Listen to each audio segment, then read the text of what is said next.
Alright, welcome to my Mortal Shell Obsidian Dark Form guided walkthrough, which means beating the game not only without ever bonding with a shell, but also in the Dark Shadow form, which is supposed to make the game harder as it has a separate trophy associated with it, but to be honest, I didn't really notice any difference. However, it does mean that this run will get you both the Forever Alone trophy as well as the Life is Suffering trophy.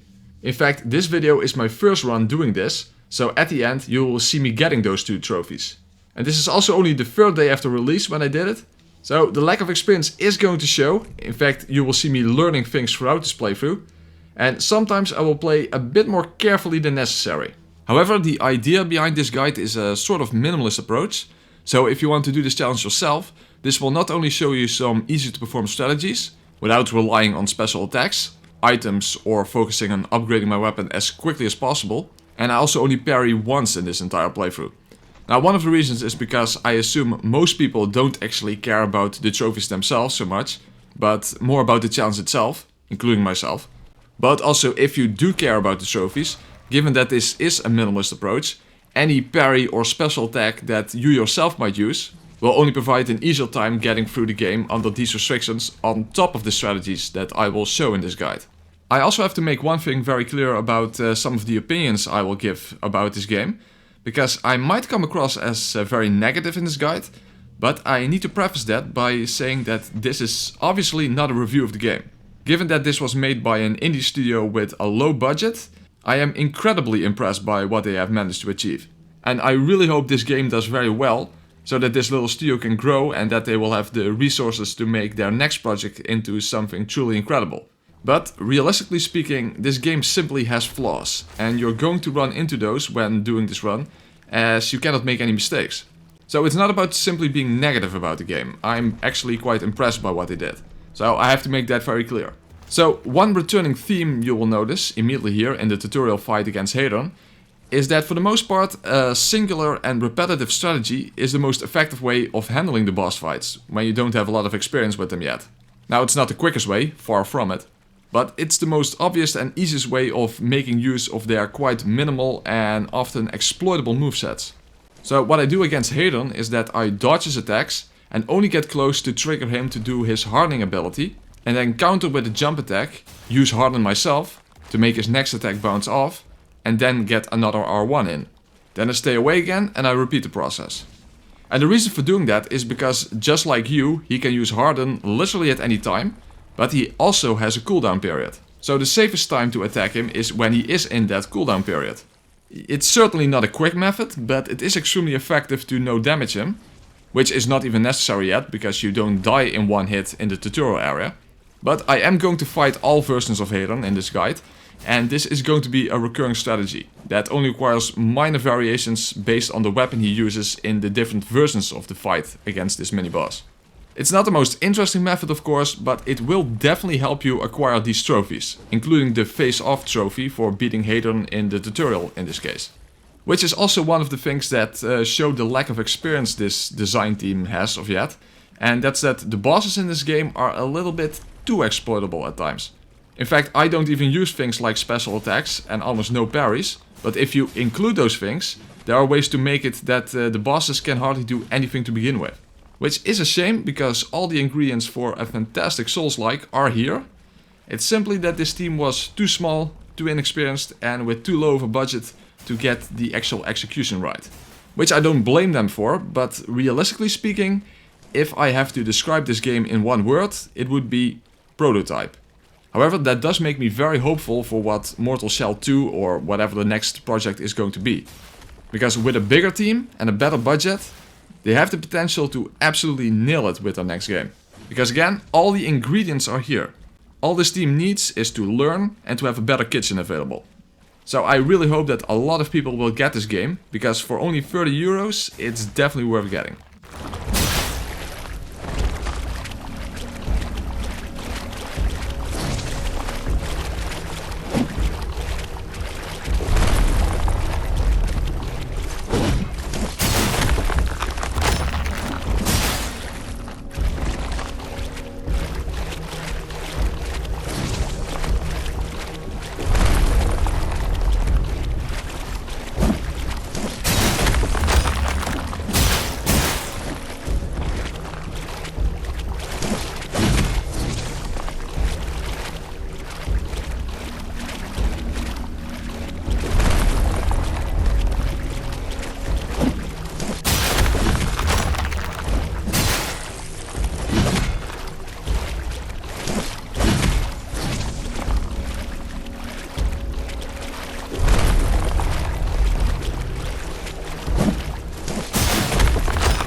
Okay, so that was the tutorial. Now the true no shell run begins, as we no longer will be able to take any hits. However, despite that weakness, we also have a major benefit in this form, and that's a massive pool of stamina. In fact, you have so much that there is rarely any stamina management required, and that is extremely beneficial. Especially given that the weapon I'll be using in this run is the Martyr blade, which consumes a lot of stamina to compensate for its high damage output and stacker potential. So it's perfect for this form. But first let's get to Sister Ganessa, whatever that means, in what we could call the hub area of this game. We're also going to get the Tarnished Seal from the Helmet Chicken guy, who turns out to be the final boss. Now, even though I'm only going to parry the hammer and chisel version of Hadern, the Tarnished Seal is still a very helpful item throughout this run, because it can warn you of off-screen attacks, especially the hidden goblins, or whatever they are called, in the mist when you have acquired one of the glands. The seal makes a sound when an unparryable attack is coming, and also lights up, and that applies to these traps, so to say, where a goblin is hidden in a tree, for example, to then attack you from off-screen. So that way you can still react to them without seeing the attack coming. So that means it's a very helpful tool even when you're not using it for parries.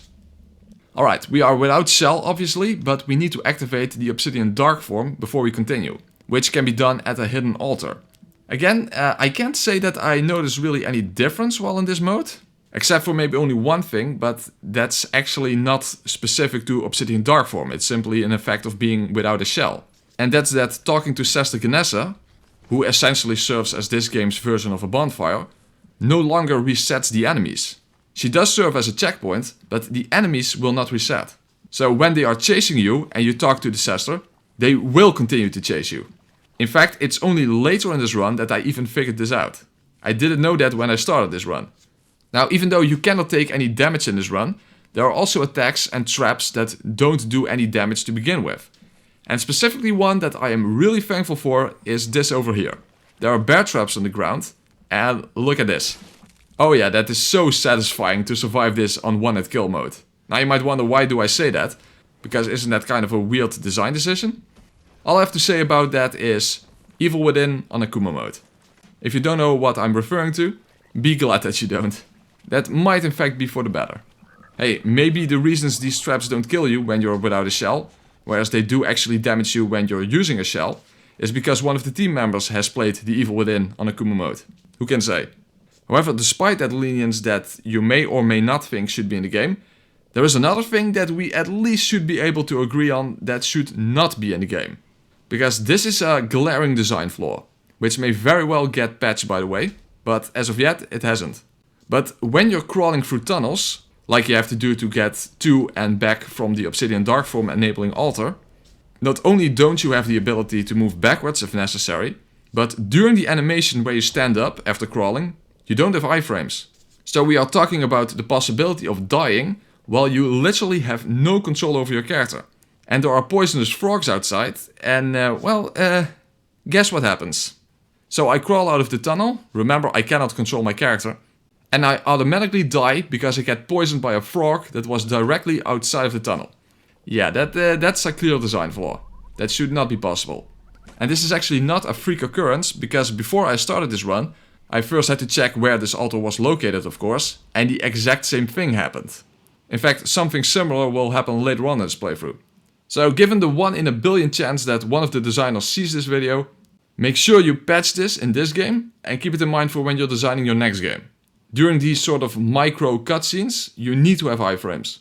No control over your character should mean not being able to take a hit. That should be a given.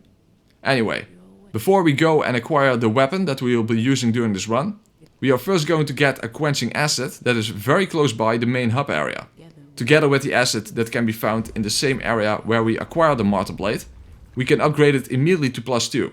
However, if you want to have an easier time in this challenge, you can of course also first go and acquire enough acid to upgrade your weapon to +5 before even taking on any of the bosses.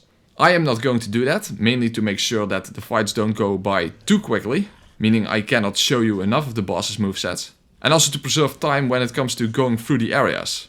That's also why the first boss in this run will be the ice boss, because that's the area where the Martyr blade can be found. However, if you want to start with the easiest area, it's better to go to the fire temple first after acquiring the Martyr blade, because that's the easiest area to get through and it has the easiest boss fight. But that does mean going back and forth between areas, of course. And speaking about making your way from A to B, on my blind playthrough I really got lost in the main swamp area, but actually the road towards the 3 temples are quite easy to remember. It's simply that everything looks so similar that it's easy to get lost, and I ended up taking really inefficient routes during my blind playthrough. And actually even the second one.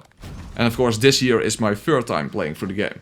But if you take the same route as me, you'll be getting to each temple very quickly and with minimal resistance. Okay, so as you might have noticed, you have to walk around the hub area to go to most places, which is actually not a big deal.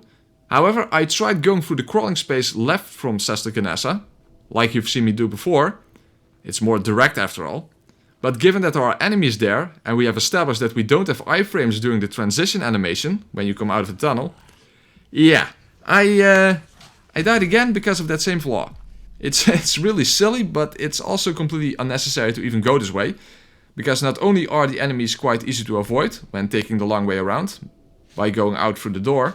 However, if you really want to take a shortcut, there's a much easier and safer way of doing that, as you will see me doing later on in the playthrough. As I said at the beginning, you'll actually see me learning things about the game during this playthrough, as this was of course only the 3rd day after the game was even released. Anyway, we're now going towards the Ice Temple, or the Crypt of Martyrs as it is called, which if you know where you're going is a very easy route, but if you were anything like me on your first run, you basically went through half of Fallgrim before finally arriving there, and then you immediately forgot how you even got there in the first place. Yeah, some clear landmarks or something would have been quite nice, I suppose. Of course, once you get used to this area, it's not all that complicated, but still.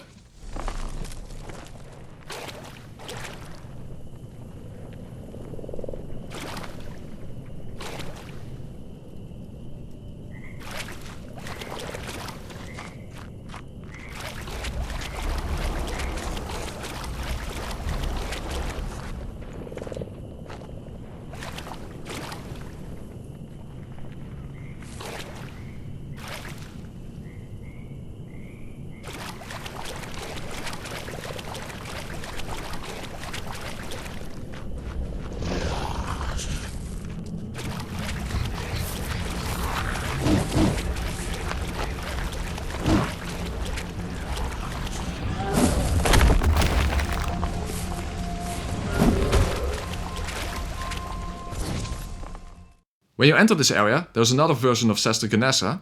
However, you've already activated the checkpoint just by entering this area, as there's a face on the wall outside that counts as a checkpoint. And that's actually important later on, when we have to make our way back to the hub area after acquiring the gland. There's also a workbench, and a bit further along in this area is another quenching acid, meaning we can upgrade our weapon to +2. But first we need to get that weapon, and therefore we have to fight Hedon again. However, this fight is almost the same as before.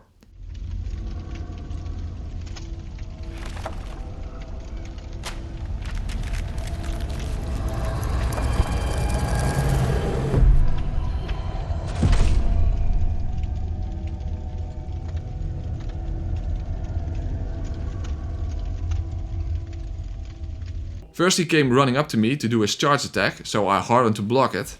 He then tried that same move again, but you can also dodge it, and the dodge can be quite overpowered if you double dodge. As you notice, you first do a quick step, and then if you press circle again you do a roll. So even if an attack has a double hitbox, you can still avoid it. So in principle a quick step can be enough, but given the extreme tracking that attacks have, and the incredible amount of iframes you have, especially when you double dodge, that is often simply much safer. And then the strategy is basically the same. Get close to him to bait him to harden, and then do a jump attack when he goes limp again. Giggity. Now I actually play it way too safe here, and I immediately harden myself after the jump. However, it's better to attack with an R1, and if he staggers, do another R1.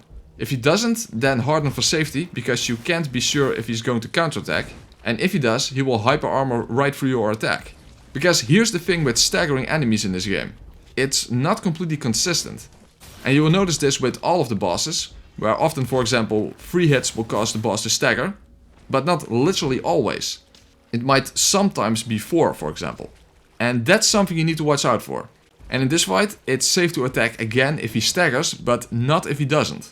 Although in Hedon's case, he doesn't have a full staggering animation, only a quick sort of flinch. But as I said, in this case I actually played it way too safe. Which does work of course, but it does make the fight unnecessarily long.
Alright, now we have the Martyr blade. It's slow but very powerful and has incredible reach. But most importantly, it has massive stagger potential. If you do a running R2, instead of a full-on jump attack, you do this sort of uppercut. And not only does this do really good damage, if you follow up with 2 R1s, most bosses will stagger. But as I said, staggering is not 100% consistent and predictable in this game. And you can even do that running R2 without actually running. Because unlike Dark Souls, you can string attacks together that don't belong in a combo. So when you are in the animation of an R1 attack, you can already hold forward and circle and press R2 and then you will do that running strong attack immediately after that R1 attack. So without running first. So that's a way to do incredible damage and have even greater stagger potential. In fact, you can pretty much string any attack together. You can even do a sidestep mid-combo and then continue the combo. This combat system has a lot of utility, although to be fair, I kind of underutilize it, because as I said before, for the most part, the most repetitive strategies are the most effective. So all these fancy moves are great, but not exactly necessary. Anyway, let's first do a suicide run to get the second quenching acid. At least it's not unlikely that you will die right after getting it, but that doesn't matter, because the checkpoint is right here where the workbench is. So we need to get back there anyway. Oh, and there you saw another one of the non-lethal attacks in the game. There are a few knockdown moves that knock you down without causing any damage. The same goes for the shield bash from the sort of Viking enemies further down in this area, for example. In fact, two of the bosses have kicks that not only do no damage, but you can actually exploit those moves. In other words, you can let yourself get kicked over as a strategy. But that's something for later, of course.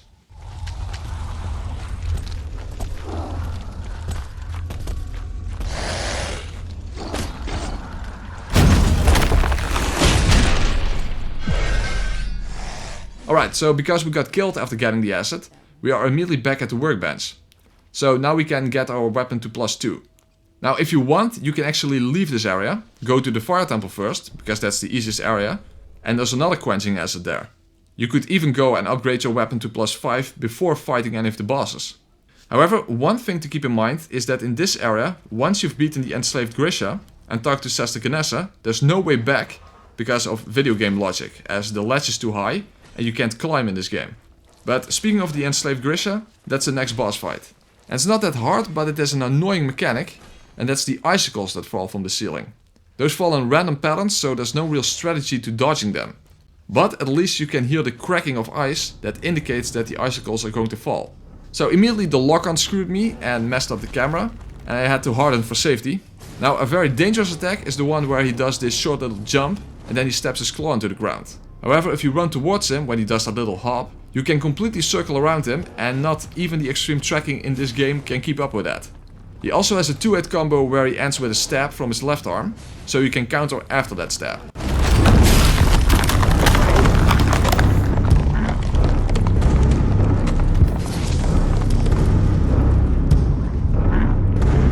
And he also has a 3-hit sideswipe combo.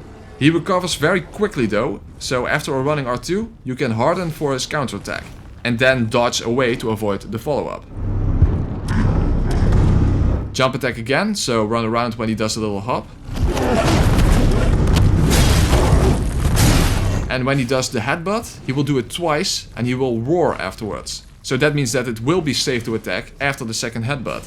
However, anytime when he does an attack that hits the ground, that might cause icicles to hit the ground. So when you hear the sound of cracking ice, you need to get out of the way.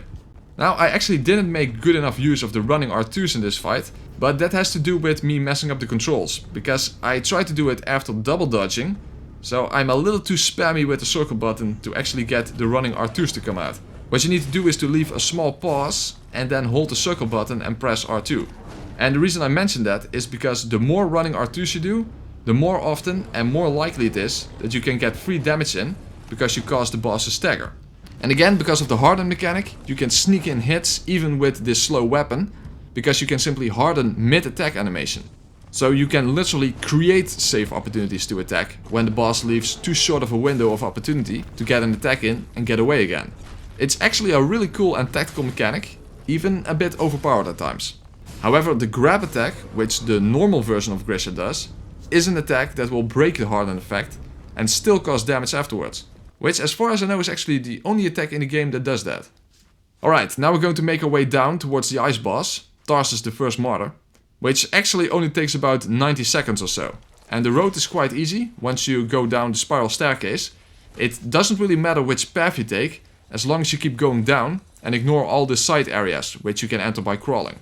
And again, I'm not using any special attacks, so I'm not getting the special upgrades for this weapon, which is the ice buff and the ice AoE. And there is also a quenching acid in one of the side areas, but I'm going for the quick way down. Moreover, you can buy a quenching acid after each boss fight, because each boss gives you an item that provides enough tar to buy a quenching acid when you're back at the hub area. Again, if you really want to focus on upgrading your weapon first, go to the Fire Temple first instead of continuing downwards in this area. But my concern is mainly to do the area where I already am first. But the same doesn't have to apply to you, of course. In general, when running past enemies, it really helps to spam the double dodge constantly. Which looks silly, but it's extremely effective, because you'll constantly have a lot of iframes, meaning that only the short window in between the quickstep and the roll is where you can take a hit. And you have so much stamina in this form that stamina management isn't much of a concern to begin with.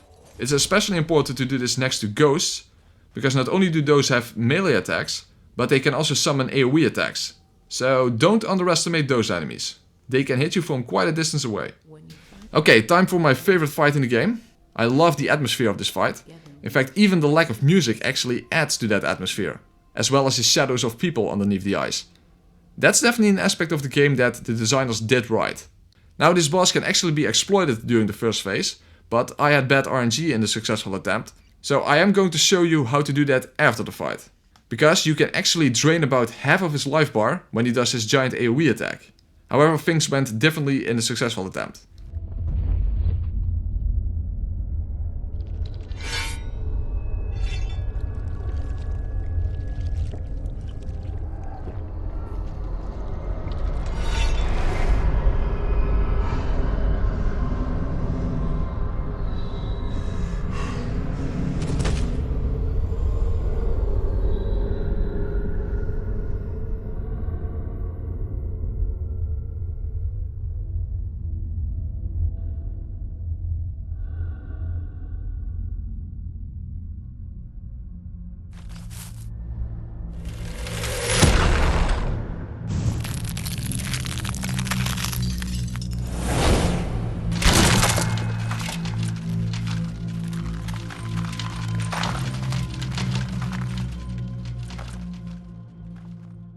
What he will always do at the start is charge towards you from the side of the arena. You will likely won't be able to see it coming, so I pay attention to the sound. I dodge when I hear him coming, and to be safe I do a double dodge. And I also listen to figure out where he appears when he teleports. If you wear headphones, it's very easy to tell where he is. Now in the first phase the strategy is to stay away until he does an overhead attack. You can recognize that it's coming by the difference in the side swings. If he does it full force or when running, there's no overhead attack. Otherwise, there will be. And if you do a running R2 followed by an R1, that's enough to stagger him, but it can also require a second R1 sometimes. Now he did the AoE right after he just staggered, so I didn't risk trying to stagger him before the AoE came out. But again, I will show you how to exploit that move after the fight. But that's basically all there is to this first phase. At least that's the easiest way to do it. The only annoying thing is that he often disappears while staggering, and that messes with the lock-on. So then you have to like manually aim to actually hit him while he is crouched down and invisible. So that can be a little tricky. Fortunately, when it requires 3 attacks to get him to stagger, the next R1 attack is a stab, and that has a lot of reach. So if he moves away, you may very well still hit him and get the stagger to occur regardless.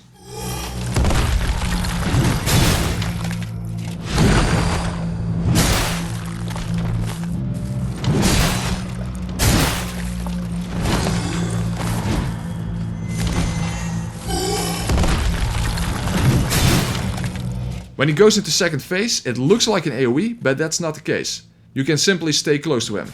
Although, now we do have to watch out whenever we are close to him, because now he has an almost instant slash attack. And that makes this phase quite difficult, and why I play it rather safe. Fortunately, when he's skating towards you, because you have so much reach, you can actually get an R1 attack in from a distance. Same applies when he's skating sideways, because he cannot attack while he is in that animation.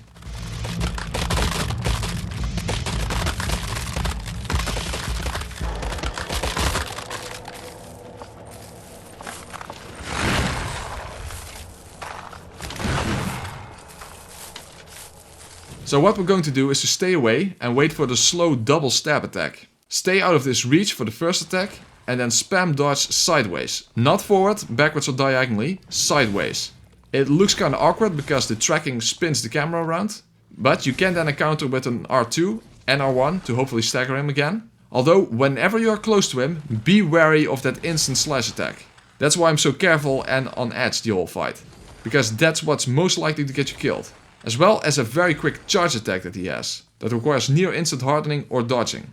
So it's not that this boss is so hard, it's just that you are really on edge, because you need to immediately react if he does either of those moves. He can also do a singular stab attack, so if you choose to counter that, harden immediately afterwards to see what he does, because it's not guaranteed to be safe.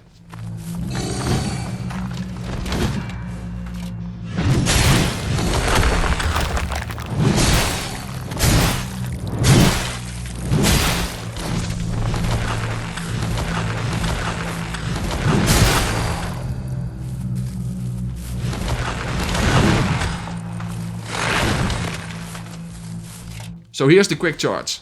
Harden or dodge. However, that twirl he follows up with also counts as an attack. And after the overhead attack, counter but immediately dodge away, because then he will very often follow up with that near instant slash. So spam the circle button while you are in the attack animation, so you can be sure that you dodge at the first possible moment.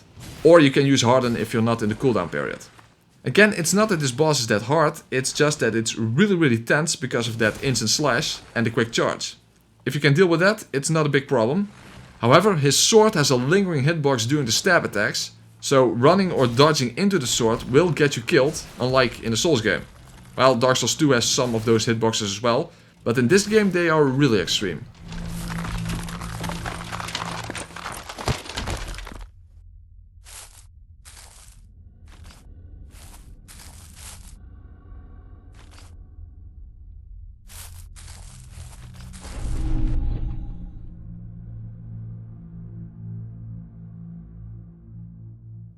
So here's some extra footage on how to exploit his AoE in the first phase.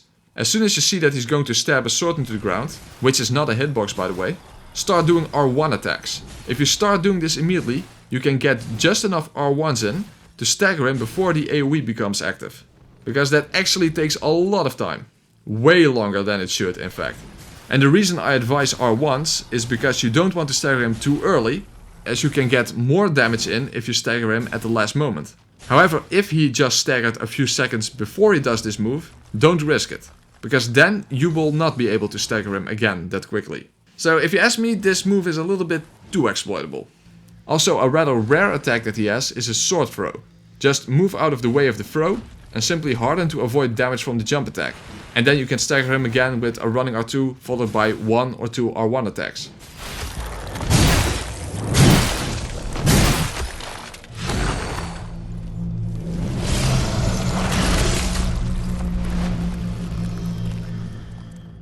Alright, the way down was pretty easy, but the way back up is a bit more risky. Especially because of the random icicles that can drop down. So you need to listen for the sound of breaking ice, because when that happens, you need to start spamming the dodge button. And also you need to watch out for the, let's call it the alarm sound of your seal. Because as I've mentioned before, that can warn you of incoming off-screen goblin attacks. So again, when that alarm goes off, you need to start spamming dodge as well. And in general, you need to keep moving. Don't give enemies the chance to attack you. Get past them as fast as you can. Especially the ghosts, since they have AoE attacks.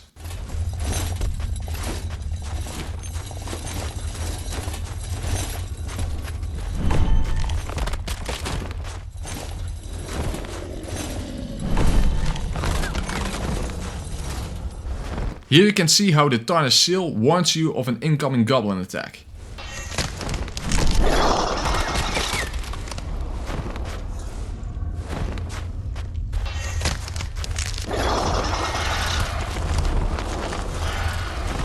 Okay, the final stretch is a pain in the ass, because the area is filled with goblins, and you need to open a door and it opens very slowly. So make sure to harden while you wait for the door to open. However, that's not enough, because the goblins will keep chasing you and you need to speak with Sister Janessa to activate the checkpoint. And it's possible to get killed while you talk to her. So I tried to wait around the corner, hoping that the enemies would de-aggro. However, that didn't happen.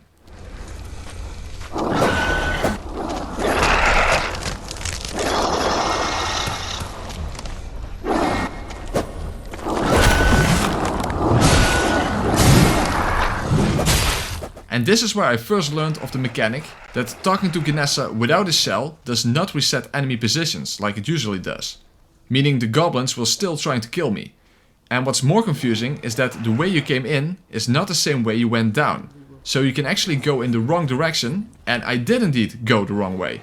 Namely how we initially went down. So yeah, that's a nice bit of trolling on the designer's part, and to be fair, this I can actually quite appreciate. And fortunately, even though the enemies didn't reset, talking to Ganessa did still count as a checkpoint. So this is where you respawn after you die. Okay, we're almost back out of this area. However, where we fought the enslaved Grisha, there are enemies now, and specifically ghosts, right next to the little ramp that magically appears to allow us the way back up. So make sure that you don't hesitate. This is actually the only place where it's not possible to go back after you go down here without defeating the boss. I'm not sure why they specifically chose to do that for this area alone, but for some reason they did. Now, just like before, all the enemies will chase us all the way to the next version of Ganessa. However, we don't need to talk to her to activate a checkpoint, because each temple exit has a face on the wall outside. And that counts as a checkpoint as well. So instead, simply keep running until you are outside. That way you automatically reach the next checkpoint, so there's no danger of getting hit while you're talking to Ganessa. And again, that applies to the entry of all 3 of the temples. Alright, you might actually want to take the item from the statue that allows you to summon this sword back to your hand. I didn't use it, but there's a helpful strategy against the final boss, where you use it to switch weapons back and forth. So at least keep it in mind. So now the green mist is out, and that means that all of the enemies are those annoying goblins, because fuck you apparently. So that applies 2 things. 1, hop and roll your way back to the hub area. And 2, keep an eye on your seal and listen for the alarm to warn you of hidden goblins up in the trees and on ledges and whatnot that can suddenly attack you from off screen. Those are literally designed as traps, so you cannot see them coming. In fact, they might not even be physically there before they jump, meaning it's literally designed to serve as an out-of-nowhere trap mechanism. So again, even without parrying, the seal is still very useful.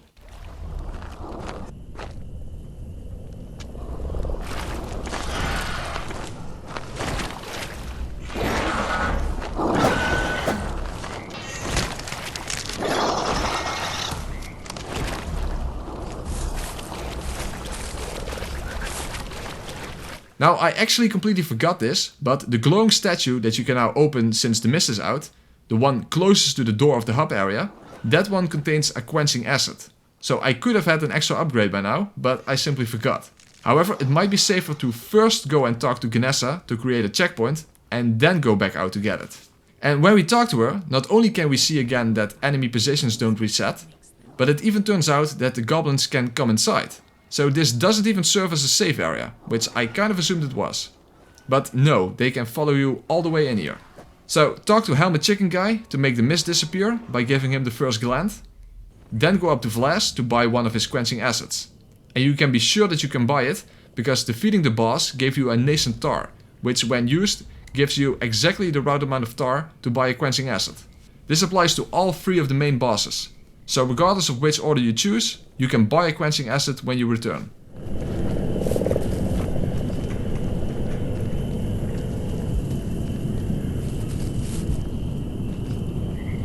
Ooh, I see you're going au naturel today. Quite bold, my dear friend. Not that I'm complaining. And that fragrance, it's simply splendid. As if you'd been perfumed in a rich, earthy musk. Well, shall we commence with some rousing commerce? I'll put on tea. Please, it's... Surely there's something you'll fancy amongst my collection.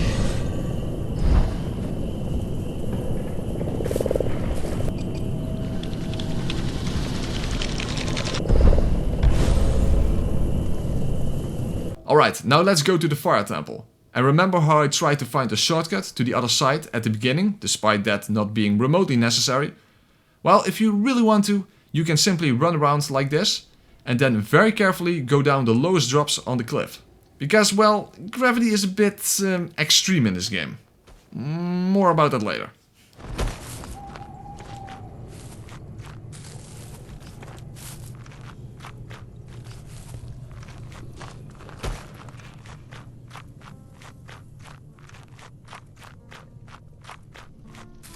The road to the Fire Temple is very simple. It's the same direction we went into when acquiring the first quenching acid. If you keep going and take a left turn past that structure you see, you find the stairs leading to the next temple. However, be careful because there's an archer in your way, so you really need to spam the dodge button to get past him. You could also listen for the sound of the arrow rather than going by visual cues, but in all fairness, spam dodging is pretty overpowered in this game, and is therefore usually the most effective way to make it past enemies. This also applies to the big guys with the halberds, because those can sometimes do a really fast attack, which they can immediately start even when they were sitting on the ground. So don't underestimate those guys. Okay, the third fight against Hedon, this time with the smoldering mace. Not all that different from the previous fight with the Martyr's blade, and as you might have expected, the strategy is again to do a running R2 followed by an R1 right after Hedon has used his hardening. However, despite this fight being rather easy that way, I still died against him. And why? Well, because of the inconsistent staggering that caught me off guard. There is a small possibility that he will hyper armor right through your R1 attack. But at least you need to be ready to immediately use harden if you see that he doesn't flinch when you hit him with the R1. And speaking of hardening, that's also the most effective way to deal with his charge attack. However, he has a tendency to do it twice in a row, which means you are in the cooldown period. So when you need to dodge it, make sure that it's a double dodge, so quick step and roll. And that's because of the swing, we're dealing with a very large hitbox. And that also means that when he uses harden and then unhardens, make sure that you wait for the entire attack to come out before you run towards him to do a running R2 of your own. Otherwise, you might run straight into an active hitbox. Other than that, there really isn't that much to this fight. And of course, you don't have to include these Hedon fights in your run. I simply include them for the sake of this guide.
Alright, now it's time to make our way through this fire temple. However, we're going to warp back to Sesta Ganessa here, after a quick run towards one of the Iron Maidens in this area, because it has a quenching acid hidden inside. And there's a workbench at the start, which means we can immediately upgrade our weapon before we continue onwards towards the boss of this temple. A weird thing in this area is that at certain points enemies spawn out of nowhere. Fortunately, they start off kneeling down, so they won't be able to attack immediately. However, beyond that is a door that opens quite slowly. So harden after pressing X, and if the enemies attack you, it will knock them back, which should buy you enough time.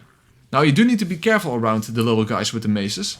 When they do a jump attack, you can outrun it, but you need to keep some distance between them and you when you run past them, because they can also do a really fast swing that's hard to see coming. And that can catch you off guard if you are too close to them. And then when you get the acid, you can warp back or just let yourself get killed. It's the same effect.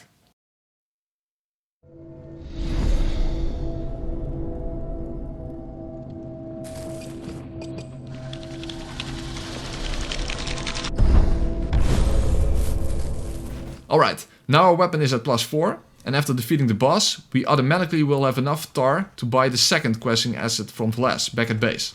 So now let's head to the boss of this area. And just like in the Ice Temple, you can actually make it over there in about 90 seconds or so. It's a very short area. In fact, I even skipped the second checkpoint, where there's another version of Ganessa, because it's more likely that you will get hit trying to get to her in the first place than it is that you will get hit while continuing onwards towards the boss. And the reason for that is because you need to be very careful around those fat guys in their molten metal bathtubs. You need to zigzag a bit when dodging or get immediately around the corner, because even if they hit you in your iframes, you will catch fire and then you will die a few seconds later because of the burn effect. However, and I'm not sure why this is, but it is also possible that you will get hit, but the burn effect doesn't activate, because it hasn't enough build-up, so it wears off before it can activate. Even though it's the same fireball, not quite sure how that works, because it's a singular attack and not something like running for poison, but it is the way fire works in this game apparently.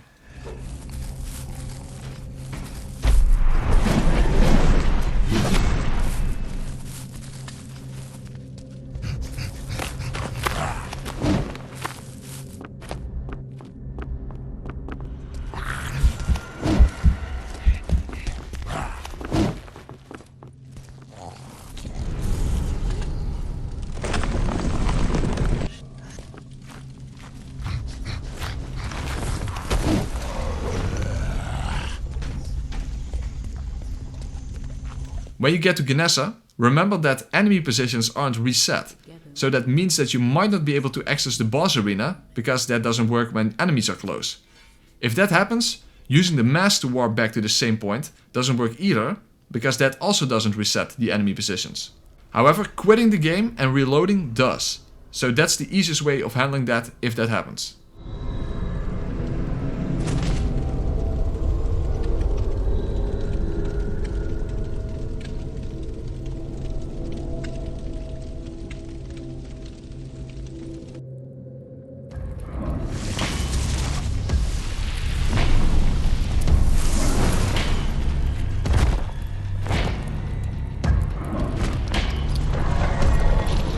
Alright, Imrod is much easier than Tarsus because he has very slow attacks in both phases with some pretty generous hitboxes, and therefore his attacks are easy to dodge.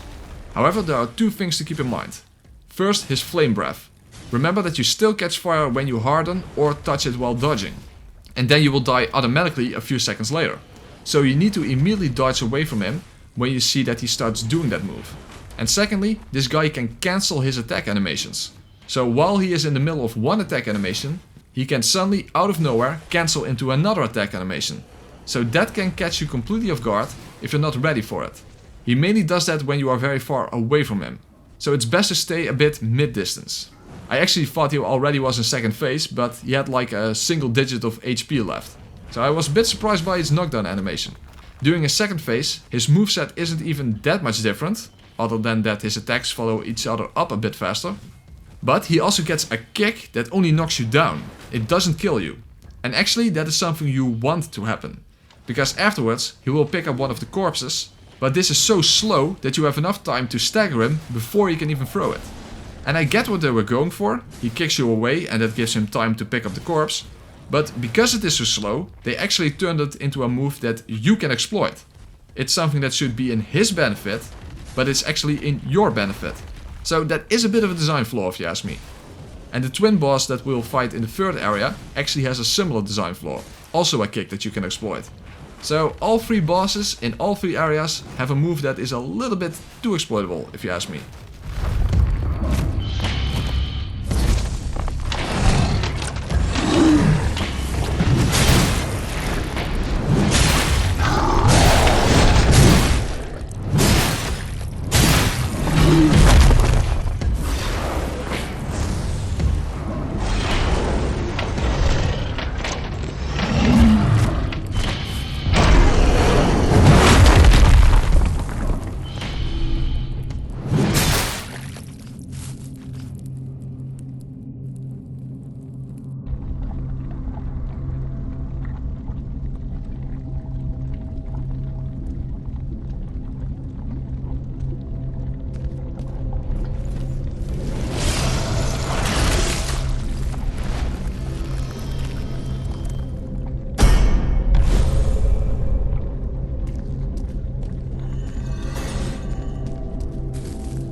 And yet, remain wary and keep it close.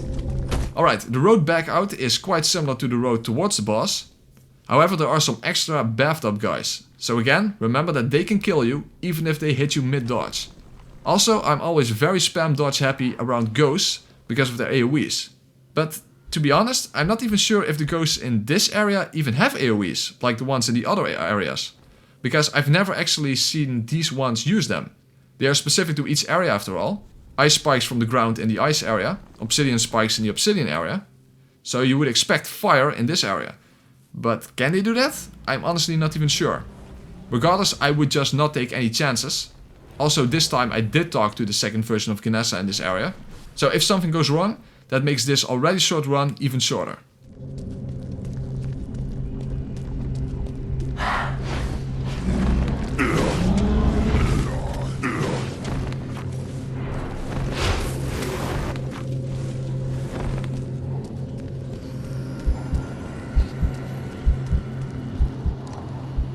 Together together we will find glimpses of what makes them human.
Again, remember that there's an automatic checkpoint when you go outside, so don't risk getting hit by a chasing enemy while talking to Ganessa.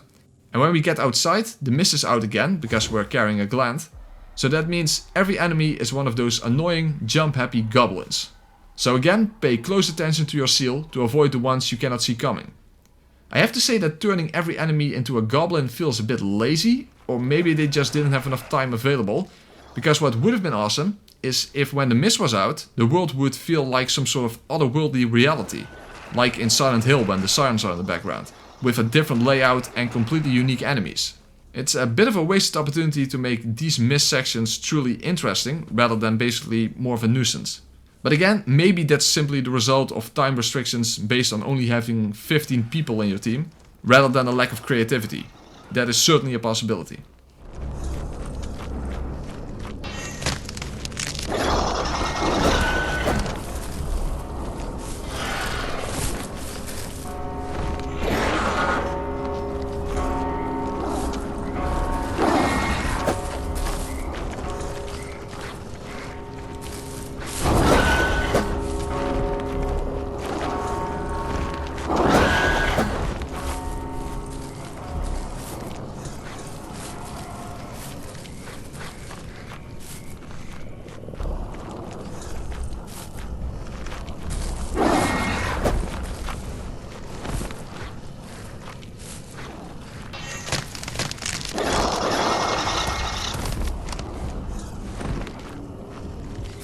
Alright, we're back. Again, remember that the goblins can actually get inside here. So quickly give the gland to Mega Ultra Chicken to make the mist disappear. And then use the nascent tar you got from defeating Imrod to buy the second quenching acid from Vlas, which is the final one we need to upgrade our weapon to max. So let's make our way down and not that far down. What the fuck? That actually kills you? Gravity, you fucking retard! Gravity! Have you ever heard of fucking gravity? Gravity! Gravity! Dude, what is wrong with the fall damage in this game? If there was like a jump for joy gesture in this game, I bet that would kill you as well. I know you're supposed to be weak and fragile in this form, but that goes a little bit too far if you ask me. Not even in Dark Souls 2 is gravity that freaking powerful. Well, anyway, let's head to the Obsidian area now. And we find a regular version of Grisha on our way. So it's basically the same mini-boss as before, but without the icicles. However, this one has a grab attack instead of the double headbutt attack. And that's the only attack in the game that you cannot survive by hardening. So you will get skewered even if you harden. Therefore, dodging is required. Fortunately, now we have a +5 weapon, so this mini-boss will go down very quickly.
There are a bunch of archers hidden along the way, so you will likely not be able to see the arrows coming. So as I've said before, you can listen for the sound of the arrows to know when to dodge, or you can just spam dodge because of how overpowered it is. I don't think they should have given you that many iframes, but at least the upcoming section towards the twin boss that is absolutely filled with archers will not be a complete pain in the ass because of that. So I guess we should be thankful for that.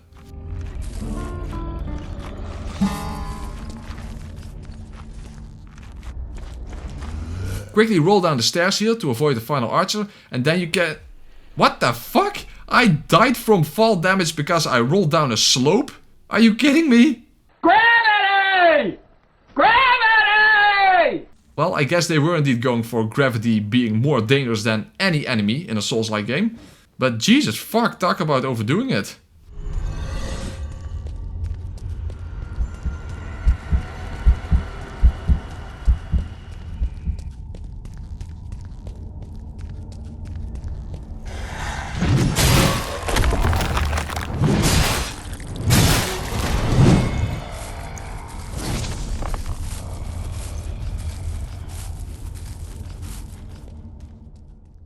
Okay, the final hidden fight, and getting the hammer and chisel might actually be a good idea in the first place, even though I didn't end up using it.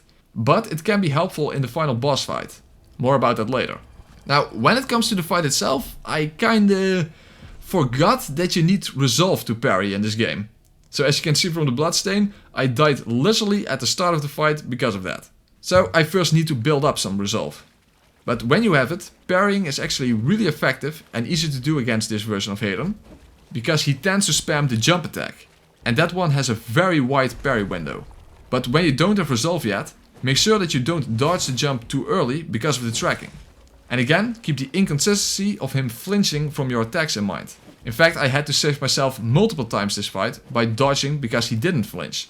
And I don't think that was bad RNG. I think that this version seems to have more poise, if you will, than the other versions. And of course, move close to him to bait him to harden, otherwise he will just constantly spam the jump attack.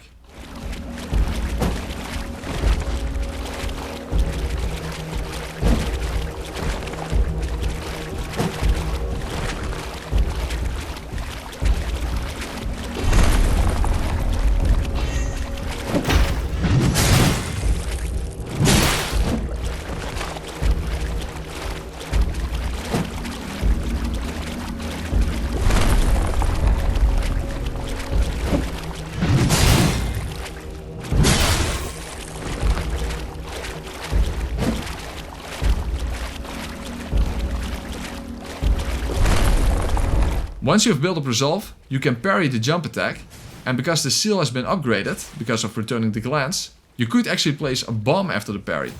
But I don't recall exactly what went wrong in this case, because I didn't do it. I know you can switch between different versions of the parry, and I might have been on the wrong one. At least keep it in mind when you try to place the bomb after parrying, because that does really good damage against him.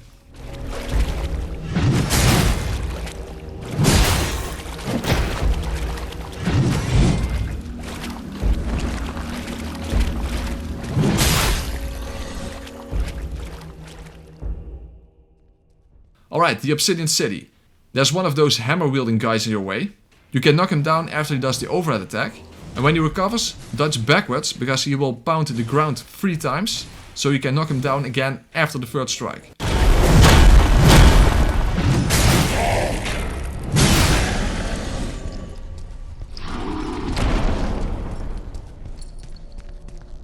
Okay, and here my inexperience with the game shows, because I went into the wrong teleporter, which may very well be placed there to troll you, because one sends you past a whole horde of enemies, while the other one sends you directly to where you need to be.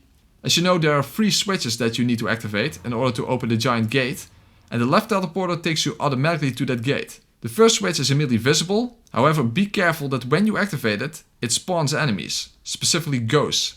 So make sure to immediately get out of the way after activating it.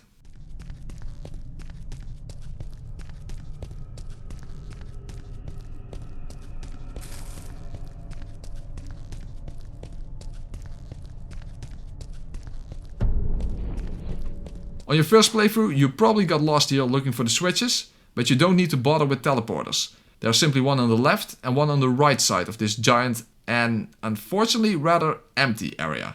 Although it's kind of hard to see where you can pass through and where not, so I still was kind of confused here as to what specific path I had to take to get to the other side. And I actually initially went the wrong way, because there are some of those very video gamey ledges where you could easily pass through in real life, but you cannot climb or squeeze through openings that aren't specifically designed for that purpose, because of video game logic. I get the feeling that this is again an area where they simply didn't have the time and manpower to do something interesting with it. Because it all looks really cool, but it is essentially a wide open empty area with some enemies thrown in here and there. There's nothing really to find or explore, just the switches, and then it's on to the next area.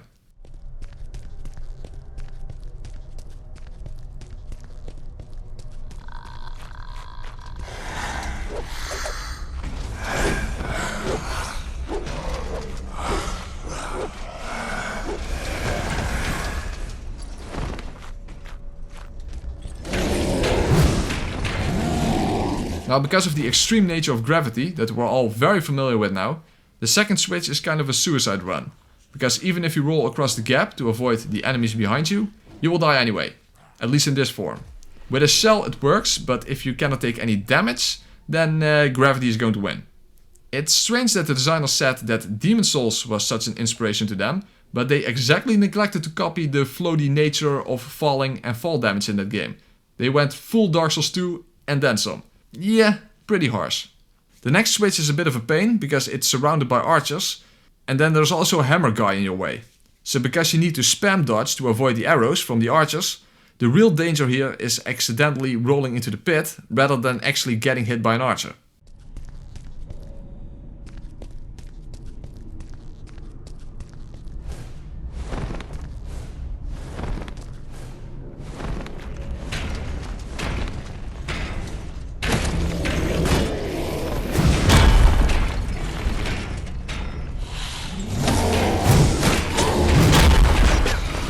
As you notice, even though the arrows clearly hit me, I still survive, which looks really weird, and it can be hard to tell, especially in this form, but when you do a quick step, you actually harden for a brief moment, and that serves as your iframes, and that's why the arrows bounce off. Here you can see it a little better, although this dark form makes it hard to see. You briefly turn grey while you do the quick step, so that's why spam dodging works so well against the archers, because first you quick step and then turn to stone, and then you have a roll that already has massive iframes. So there's only a brief moment in between in which you can take a hit. So if you just constantly keep spam rolling, there's not that much chance of you actually getting hit. It's actually a bit cheap and it looks silly, and it kind of abuses this massive stamina pool. But given how long this section is between the next version of Ganessa and the boss of this area, and how many archers there are along the way, I guess we should simply be glad about it. Because otherwise that section would be a massive pain in the ass.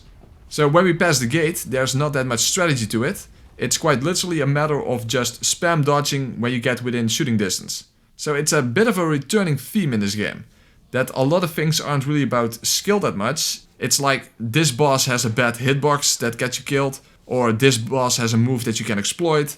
Here you can just spam the dodge button and you're practically safe, etc, etc. And the next boss's second phase also has such a problem.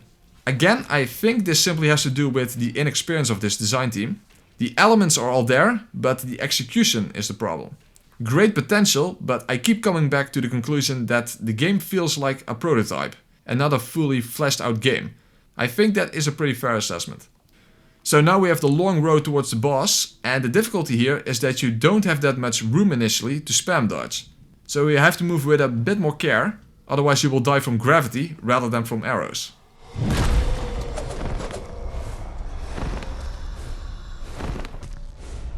Oh, and if From Software is your major influence, you don't have to copy their flaws, like the well-known clipping issues of From Software games. So you can actually hit enemies through walls, especially with such a large weapon. It's helpful, of course, but it shouldn't actually be in the game.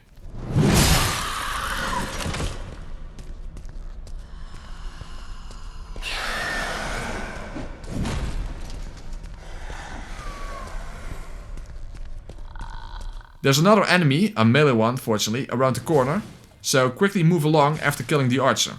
And especially in this area, do not underestimate the ghosts, because these ones certainly have AoE attacks. And there's another ghost on the other side.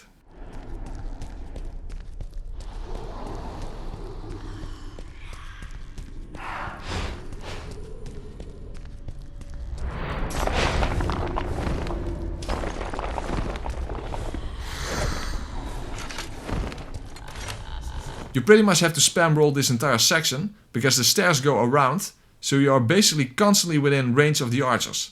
In fact, I actually died here before, as you can see from the bloodstain.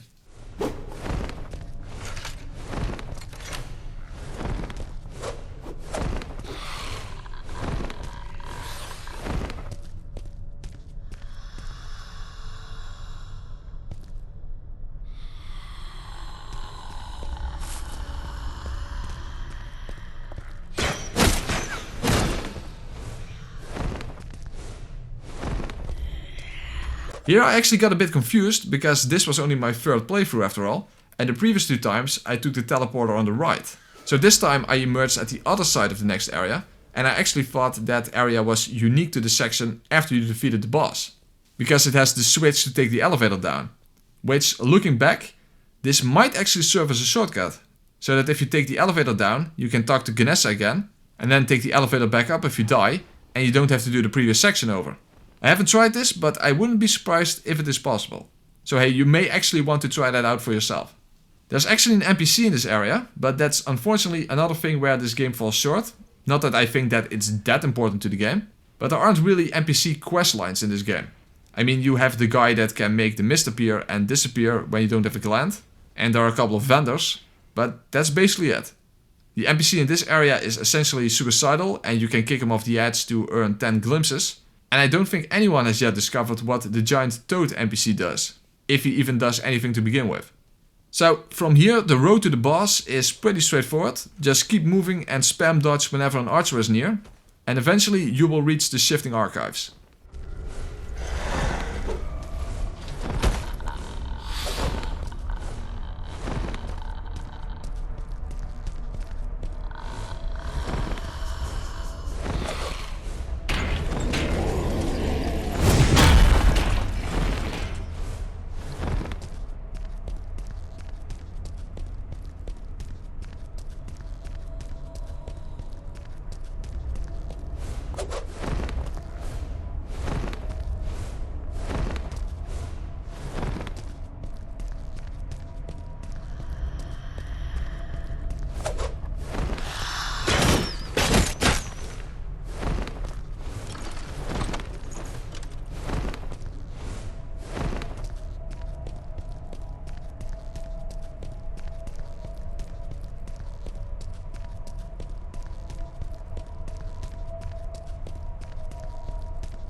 Holy crap, says the Ganessa is absolutely huge all of a sudden. For, I guess, some sort of lore reason I'm not aware of.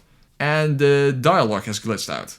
Well, at least the designers are addressing the glitches in this game, because there have been several patches already.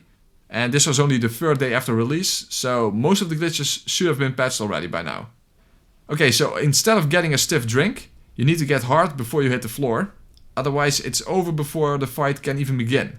So I guess they expect that you would get here last, given that it's an unexpected twist on what has happened before, at the previous 2 bosses. And when it comes to this boss fight, his first phase is quite interesting, because both he himself and his Total Recall baby have separate attacks.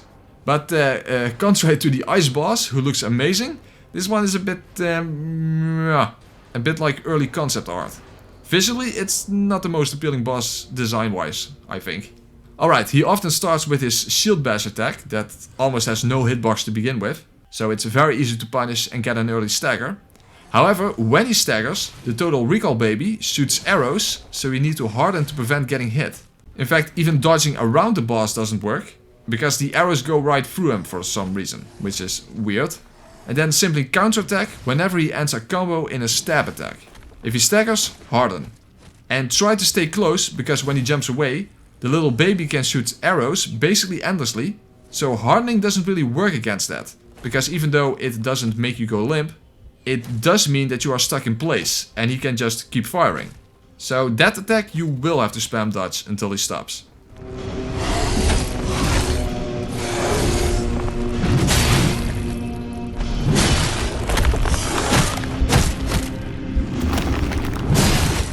At around 50% health, he can do a jump attack, where he first shoots arrows before he slams down on you. But because projectiles don't break your hardening, you can simply harden until he slams down on you, and then counterattack.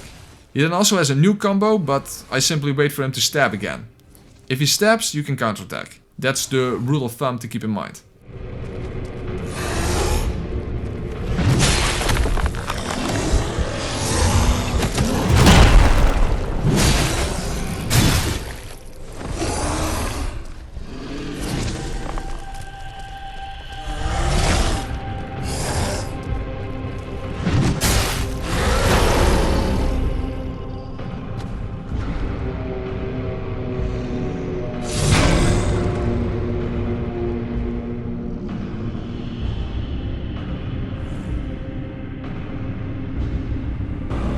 Well, the first phase is perfectly fine, but the second phase is rather silly, because now he doesn't have any room for counterattacks. So other than parrying or abusing certain resolve moves that constantly stagger him, you can get an attack in at the end of 2 specific combos. Then harden and then dodge backwards when he breaks your hardening. You can do one when he hammers the ground 3 times and then kicks, and you can counterattack after the kick. Harden and then dodge backwards when it breaks.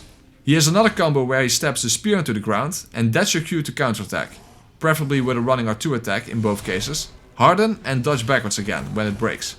It is very slow this way, but it is easy to do and it works consistently. Although it doesn't exactly result in a very exciting fight. Now here's the weird thing about that kick. Just like Imrod, it's actually a good thing if he kicks you, because it's also merely a knockdown, it doesn't kill you. And the boss simply starts growling for a long time afterwards, meaning you have all the time you need to get a running R2 in before he stops growling. There is no attack coming or whatever, he simply starts growling and you can take advantage of that. It's a rather weird design decision. However, he tends to mostly do the combo that ends with the spear stab. And that's probably because I tend to stay close to him. And because I wanted to show the kick, I tried to bait him to do it later on in the fight. It seems to work if you keep more distance between him and you.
He does gain a new combo when he's below 50% health, where he stabs the spear 3 times into the ground, but I simply wait for him to do the other one, where he does it a single time, because counterattacking after that one is at least guaranteed to work. So yeah, it's not the most exciting strategy, but it will get you through this fight quite easily when you cannot take any damage.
Okay, now we have to make our way back, and the layout has changed a little bit.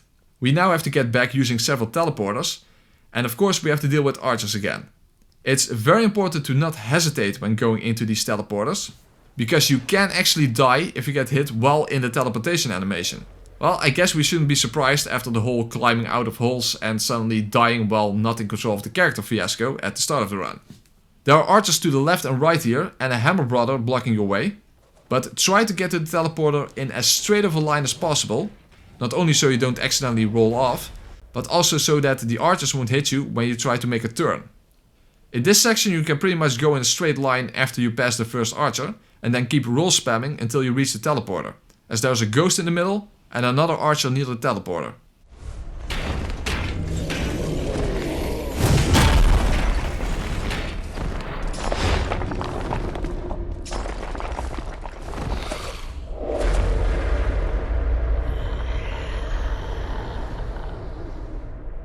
In the next section you need to zigzag a bit because of the environment, but that also blocks the line of sight of the archers, so the beginning section isn't a big issue.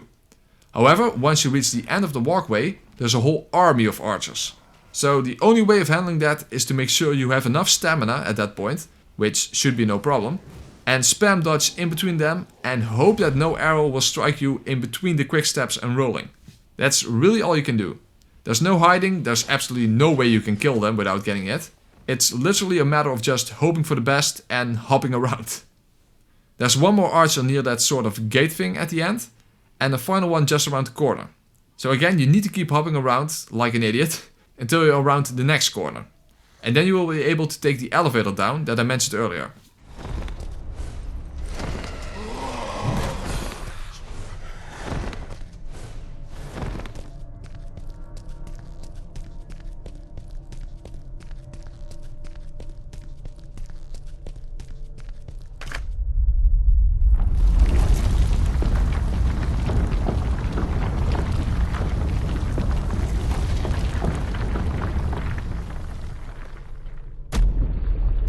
We're close to Sesta Ganessa, but now there are ghosts here moving back and forth. So zigzag in between them. When they are on one side, you can easily pass them on the other side.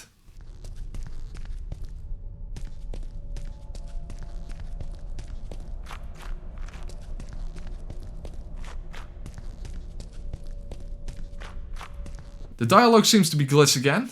It would have been a really dick move if that also prevents this from serving as a checkpoint. However, I kind of assume that this glitch has been patched already to begin with. Still, if I had died here and had to start over back at the library, I would have been pretty pissed off.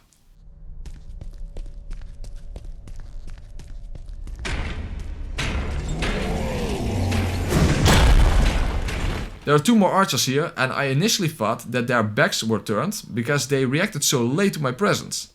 I don't know if this is a design choice, but you're basically already out of their range before they actually choose to fire at you. And then at the bottom of the stairs, the layout has changed. Remember when I took the wrong teleporter?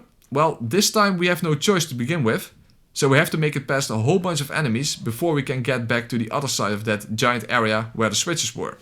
Fortunately, you encounter the enemies almost one by one, so they shouldn't be that difficult to avoid. In general, as you have seen throughout this run, enemies tend to be easier to run past than in most Souls games and Souls-likes.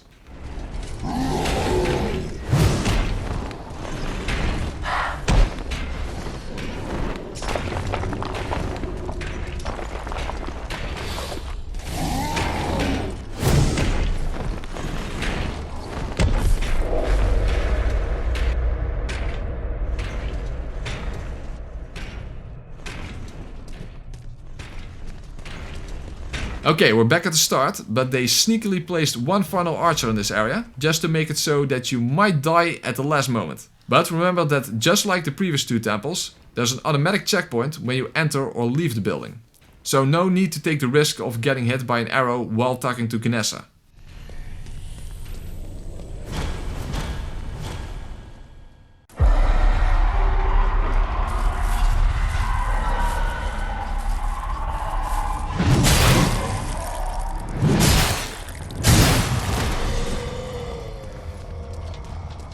Because the fog is out, those statues are unlocked, and the one that's close to this building contains the item that summons the hammer and chisel to your hand, if you've acquired it by beating Hadron.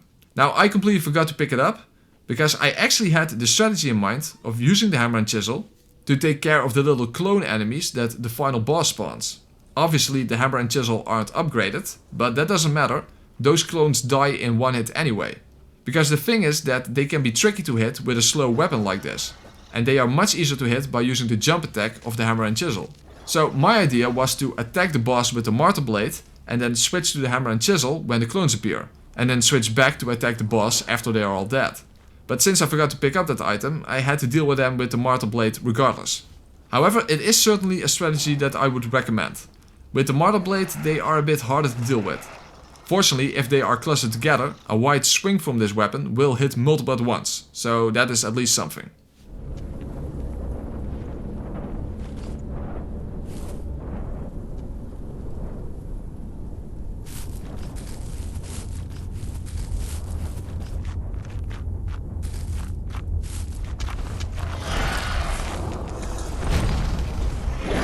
Alright, so when you give the final glance, we get the plot twist that Helmet Chicken was the bad guy after all. And he will be the final boss of the game. I actually love the cutscene that follows, because they absolutely nailed the atmosphere if you ask me. Even though the boss looks a little bit silly, it does work as a sort of fallen deity or unascended demon. Especially when he flaps his featherless wings to no effect. And the surreal watery environment is a great place for a final boss fight, if you ask me. That's something they definitely did right. Unfortunately, the boss fight itself is a little bit less in quality.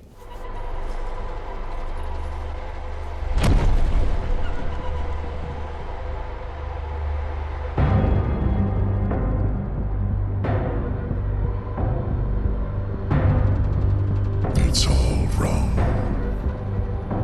The visions have dissolved into darkness. There is no ascension. Only an endless abyss, growing deeper and deeper as I stretch my wings uselessly. I've fallen into a sea of shadows. I remember warmth and light, but even that is fading. The visions weren't for me. They were for you. Are you not meant for this blighted place after all? But why should you get to escape while the rest of us remain mired in this miserable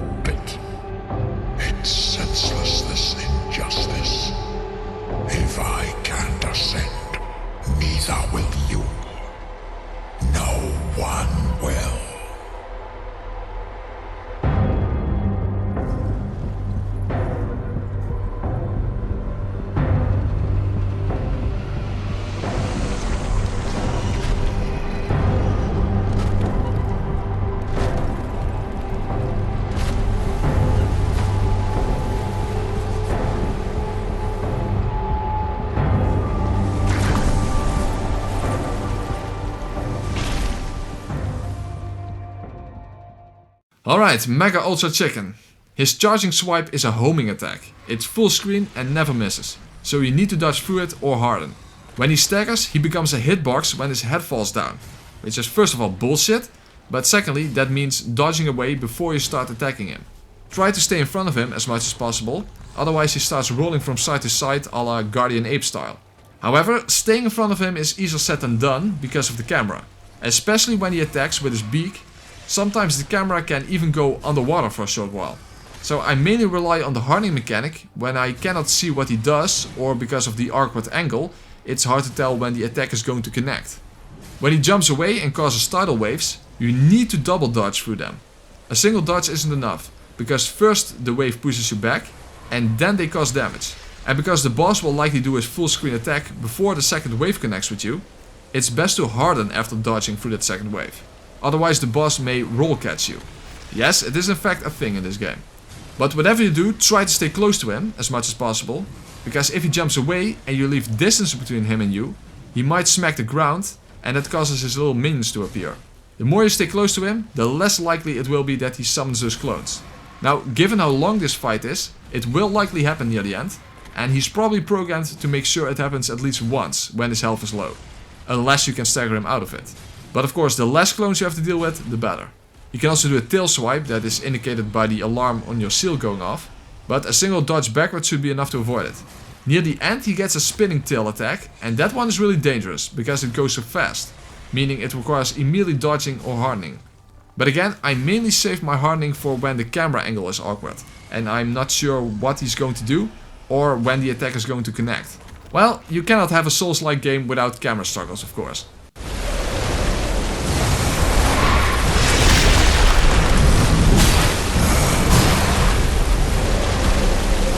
When his health gets low, his bullshit healing move starts.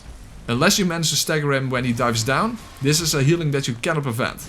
Now I did actually manage to stagger him out of it, however, unless you can do this repeatedly, he will continually try to dive down. Now the way it works is that he summons a vortex and a whole bunch of clones appear. Well, clones of you, not of him of course. Each one that enters the vortex gives him a bit of health back. So the more you kill, the less health he regains. Unfortunately, especially with this weapon, they are really hard to kill. The jump attack of the hammer and chisel is a much more effective way, as I've mentioned before. With the Martyr blade you cannot jump. So the way to take care of the clones is to harden when they do a jump attack, and then kill them when they bounce off. Regardless, you will not be able to prevent him from getting health back. So simply put, this fight will take a while.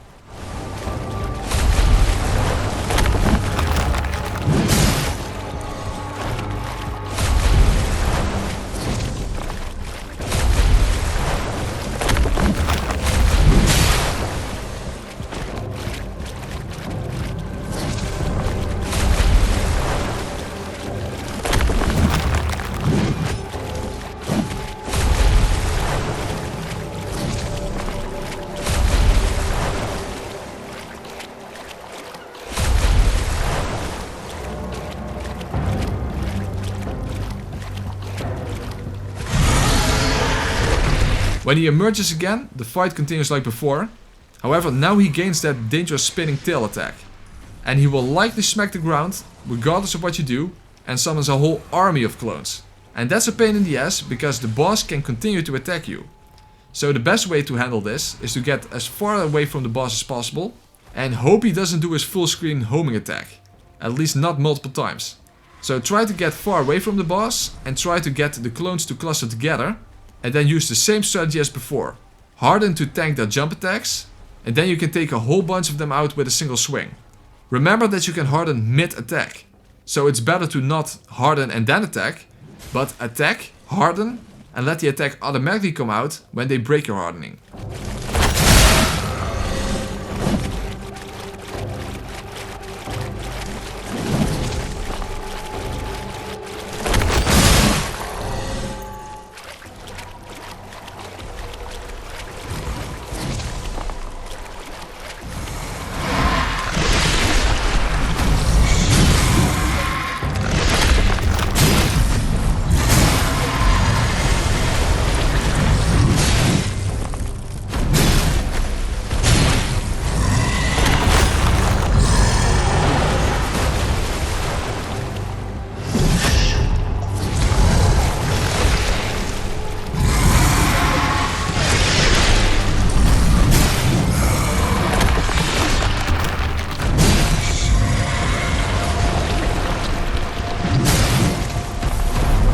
Alright, now hopefully you can take the boss down before he can summon his minions again. Now he can still dive down, but that doesn't mean another heal per se. He can also start, well, it's not flying, more like falling with style. And the easiest way to deal with that is to harden, as it's hard to tell if he's going to land on top of you, or when he's going to land on top of you. Alternatively, you can spam dodge, but that's a bit more risky, of course. Now, I don't think this boss is so bad actually, but I never like it when designers just throw in random small enemies to make the boss more interesting, because that never actually makes the boss more interesting. And healing when a boss already has this much health makes the fight rather tedious. I much rather have had two phases like the other bosses and a bit more interesting moveset. But unfortunately, that's not what we got. Still, the fight looks cool though, I have to give them that.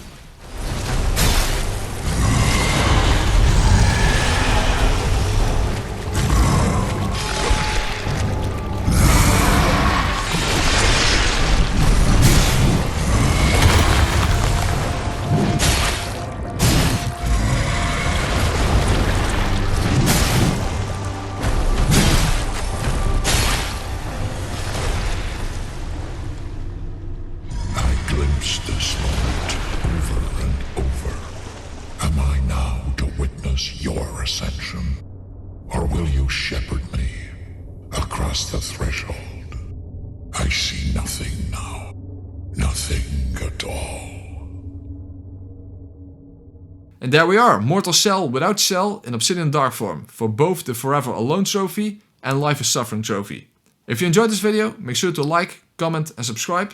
And if you want to support the channel, you can do so via Patreon or buymecoffee.com.